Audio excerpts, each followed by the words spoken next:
Hello, I'm your host, the Unlucky Moviegoer, and our story today is about a death game, the rich versus the poor, and well, we'll leave it at that so you can enjoy the mystery for yourself.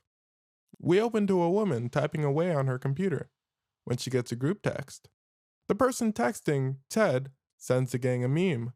But what we can also gather from this group is that they're all billionaires and they're all laughing about something called the hunt that will be taking place at a manor where they'll be, quote, killing deplorables. We cut to this guy, Richard, on a plane. A flight attendant asks him if he'd like some food. He's kind of snobby, but eventually settles for some champagne. The flight attendant is pouring a glass when she's stopped in her tracks by a man barging into the main cabin, dazed and confused. Richard freaks out and utters the words, "One of them is awake." Another man, Ted, seemingly our billionaire meme texter from earlier, calms everyone down. Ted gets the man to lie down and suddenly stabs him in the neck with a pen. Richard tells Ted he's wildin'. Ted is caught slipping and the man hits him across the head with a bottle, then proceeds to threaten everyone with it. The commotion seems to have woken up another patron on the plane, and she begins to head towards the cabin. She stabs the man in the face with a high heel and tells the others to put him back with the rest, then bounces. We cut to a woman waking up in the forest with a dog muzzle around her mouth. It seems to be locked in place. She sees another woman doing some foresty wilderness shenanigans to compile a makeshift compass. The lady leaves. Oh, and seeing a glimpse of her name tag, we can assume the lady's name is Crystal. Our blonde, who doesn't have a name yet, so we'll call her Yoga Pants, looks around to see another man walking through the forest confused. She follows him to a clearing to see a few people walking towards a box. One man begins to open the box. Another man tells him to chill because it's most likely a trap. The first man pays him no mind and begins to open the box anyway. The second man dips, and everyone else follows suit. The first guy successfully opens the box, and a pig with clothes walks out. But it seems there's something else in the box, automatic weapons and blades alike. Everyone begins to run towards these weapons and grabs them. Yoga Pants finds a key and begins to unlock everyone's muzzles. This guy gives her a gun. She freaks out, but he insists she takes it. She takes it. A gunshot goes off in the distance to everyone's shock. Another shot is fired, this time almost hitting the group. Everyone begins to run. Yoga gets blasted. Guess she's not our main character. Moving on. This dude spazzes out, then dips. The group figures out the fire is coming from the top of the mountain. This other guy tries to go in guns blazing, and well, this lady tries to dip and falls into a ditch. She asks for some help, but she's not looking so hot. She comments that it's her birthday. Cool. Our guy saves her, but then steps on a landmine. Unlucky. This new guy walks over to birthday girl who's really not looking so hot. She tells him to shoot her. He says no. She curses him out, takes his gun, and offs herself. Our new guy crawls away. He begins to run through the forest and sees a barbed wire fence. He's beset upon by some other survivors. They begin climbing the fence. They all make it. Well, except for this guy who gets hit by an arrow. He decides to go out like a thug. He gets owned. This dude and his new crew run into a gas station with a confused couple, thinking they're robbing the place. The couple says they're in Arkansas. Our current main dude who's been alive for a while now, so we'll give him a name. Staten Island, because that's where he's from. He asks for a phone. He calls the police and the officer on the phone seems pretty sus, but says they're on their way. The couple from earlier starts acting super sus, when suddenly one of the survivors starts choking on some food she was eating from the gas station. It seems it was poisoned. The rest of the gang checks on her, and before they realize what's going on, they get jacked up. The gas station couple cleans up their mess, and the wife realizes one of the guys was married and starts to feel a little bad. The husband reassures her, telling her that the man they killed was a monster who probably uses the N-word. They start speaking about how black people suffered through slavery and how they must make sure not to be racially privileged. A part of me is kind of rooting for them now. They get a radio call informing them that someone else is on their way to them. This someone else is unarmed. This lady walks in and hey, it's Crystal, the wilderness compass lady from earlier. She stares at the couple for a while and asks for some cigarettes. They have a conversation. The husband starts to realize that this lady is not like the others, and before he can grab his gun, Crystal starts jacking them up. She tells the couple that cigarettes in Arkansas cost $6 and that they took an L.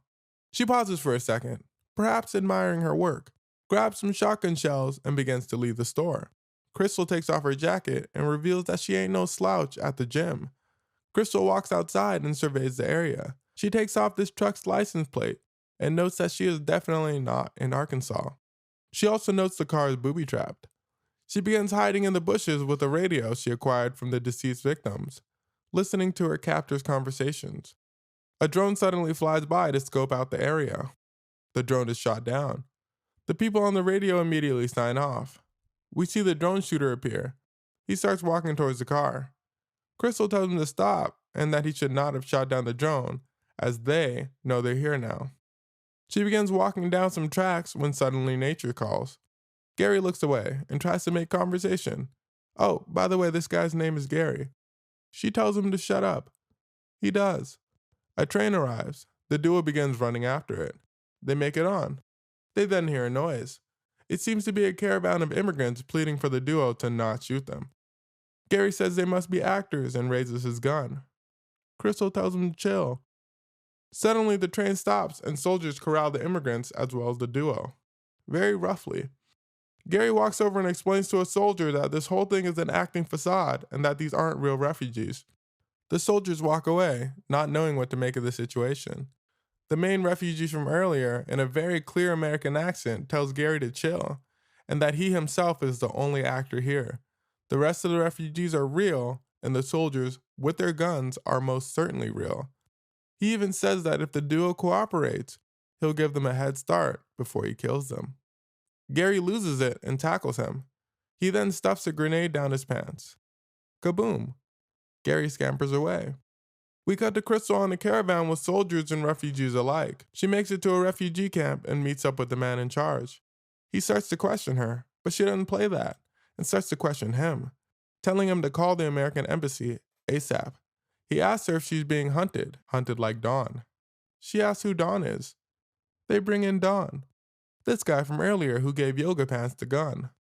Dawn and Crystal have a conversation. Well, to be exact, it's mainly Dawn doing the talking while Crystal remarks she doesn't care about conspiracies. They're trying to kill her, and she's trying to survive. A car with an American man drives in to pick them up. They start chopping it up with the driver. He starts acting pretty sus, asking why they think this is happening to them specifically. And as we know by now, Crystal don't play that. She jumps on every set. She kicks the man out of the car and runs over his head whilst Dawn is freaking out in the background. He says Crystal is not right in the head, which, well, I guess is partly true, until she shows him why she did what she did. Hey, it's Gary. Crystal finds a map. Dawn says they should go, since they have acquired a vehicle. Crystal says nah, she has a better idea. She tells Dawn a story her mother used to tell her, about a jackrabbit and a box turtle, to Dawn's amusement. It's basically a variation of the tortoise and the hare. If you don't know the story, then pause the video real quick and look it up. I'll be here when you get back. Crystal nears the end of the story, but to Dawn's shock, there's a twist. The hare in her mother's story breaks into the turtle's house after the race, kills the turtle and his entire family, then eats his dinner, because the jackrabbit always wins. This explains Crystal a bit. A pig runs out into the forest. We cut to the billionaires in a bunker chopping it up. They then ask this guy, Sergeant Dale, what they should do next. It seems he's their military consultant. He doesn't seem like he wants to be there and tells them to keep their voices down. They all begin to make fun of him a little bit. Some light bullying. Richard leaves to use the restroom. He gets owned. Sergeant Dale tells everyone to look alive. The base is being raided. The pig flies in and gets absolutely blasted. Everyone calms down. Then this guy gets blasted by none other than Crystal. A shootout ensues. Crystal deletes everyone, but it seems Sergeant Dale is still alive. She owns him too. Dawn finally appears. Crystal asks if Dawn would like to ask this lady any questions before she caps her. Dawn asks why she's doing this to them, to which the lady replies, because Jesus told me to, quite sarcastically. Crystal caps the lady. Someone on the radio, who we can assume is Athena, suddenly says, Dawn, did you get her? Crystal raises her gun and the duo are locked in a standoff. Athena tells Dawn to hurry up and shoot her. Dawn says the woman on the radio is playing them. Crystal tells Dawn to drop the gun. He doesn't. She blasts him too. Athena says to come and get her. Crystal speaks to Sergeant Dale from earlier asking for Athena's location. He tells her to just go home and that there's no point in pursuing this any further. And by the way, if I haven't drove the point home that there's something a little off about our girl Crystal, take my word for it. She's a bit off. In so many words, she says, her offness is precisely why she needs to stay and finish this, because she needs to point her crazy towards something. Sergeant Dale, with a little convincing, tells Crystal where Athena is holed up. Dale tells her she's no match for Athena. She says, we'll see, then caps him. We suddenly flash back to a year prior. Athena walks into her LA office speaking to these two folks. The two folks say they've gotten a hold of some texts from earlier in the movie, the ones that Athena was a part of, mentioning the manor hunts. They say since people believe that the rich do in fact hunt people for sport, it is a bad look for the company. Athena states she does not know what they're talking about, and the texts were just a joke. They tell her since this hit the internet that she must leave the company. She loses it. What fucking people? Athena, along with her friends, the people in the group text, begin to find the exact people that believe that they're hunting humans. They start finding the worst of the worst people of a certain group. A group who, in their words, have a reddish hue on the parts of their bodies that connect their heads to their torso. On one of the slides, we see why Crystal was chosen. She doesn't seem that bad of a person, but she did say she believes Athena is killing people, so Athena immediately says she's in. Flashback to the present. Crystal arrives at the manor. Athena tells her to put her gun in the mailbox, or she'll simply blow her up, since the driveway is rigged with explosives. Crystal complies. Crystal then enters the manor. A dog is seen vibing. Crystal eventually finds Athena cooking. Athena asks Crystal who she is. Crystal claims she doesn't know. Athena starts telling Crystal her life story. She then tells Crystal why she's here and begins reading Crystal's messages about how Athena kills innocent people. Crystal stares at her and tells Athena that she's got the wrong Crystal and that there's another Crystal with the exact same name as her back home, just spelled a little different. She also adds that she doesn't really care who's right or who's wrong, then suddenly and quickly begins to attack. A battle ensues. The women seem evenly matched, neither giving an inch. Crystal kicks Athena through some fire and starts to cackle. Athena picks up a rifle and fires at her. Crystal calls her a cheater, which, well, I guess is kind of true. Crystal gets the jump on her, but ends up crashing down to the first floor. The battle continues with Athena picking up some knives and Crystal grabbing a cloth. Athena shanks Crystal. Crystal tackles Athena. Both ladies crash through a window and agree to take a break. The battle continues once more. Athena eventually gets the better of Crystal, stabbing her in multiple spots, showing off some fancy moves in the process. Athena begins to talk smack. But it seems Crystal is made of sterner stuff than that, and she pulls the blades out. Athena begins to hit her some more. Crystal then begins to show off some fancy moves of her own and stabs Athena. Both women lay bleeding. The women begin to speak, and Athena finds out that they have more in common than she thought, and dies. A rabbit appears, and Crystal gets up, eating and tending to her wounds.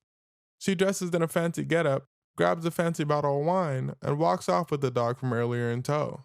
She hops in the plane they all arrived in and tells the flight crew she killed everyone, and for them to fly her back home. As she has a glizzy, they comply. She makes friends with the flight attendant, and they drink some wine. The end.